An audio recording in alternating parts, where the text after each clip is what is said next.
Gas অম্বলের সমস্যা হয়, শারীরিক দুর্বলতা স্টার্ট হয় আর কি, যেন রোগা হয়ে যাচ্ছেন বা খাওয়া দাওয়ার ইচ্ছাটা আরও চলে যাচ্ছে। 70% লিভার এফেক্ট করে গেছে আর কি। চিকিৎসা করে কিছু ফলপ্রসূ হবে না।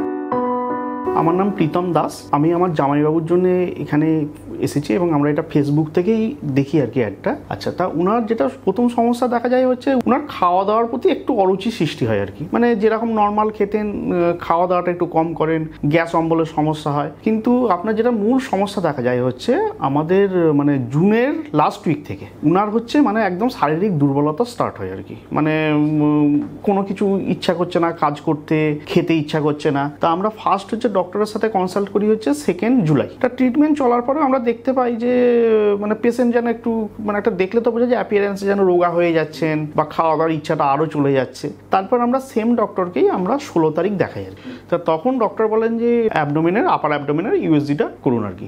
তা ইউএসজি করার পরেই হচ্ছে দেখা যায় হচ্ছে আপনার মানে লিভারে টিউমার আছে আর কি, মাল্টিপল টিউমার আছে। তা আমরা একদমই দেরি করিনি, কলকাতা যোগাযোগ করি। 30 তারিখ ডক্টর দেখে, 31 তারিখে আপনার সিটি স্ক্যান হয়। তা ওনারা দেখে মানে বলেন রিপোর্টটা খুব ভয়াবহ, ক্যান্সার একদম 4th স্টেজ। অরিজিন হচ্ছে প্যানক্রিয়াসে অরিজিন হয়েছে এবং উনি যেটা বললেন যে 70% লিভার এফেক্ট করে গেছে আর কি।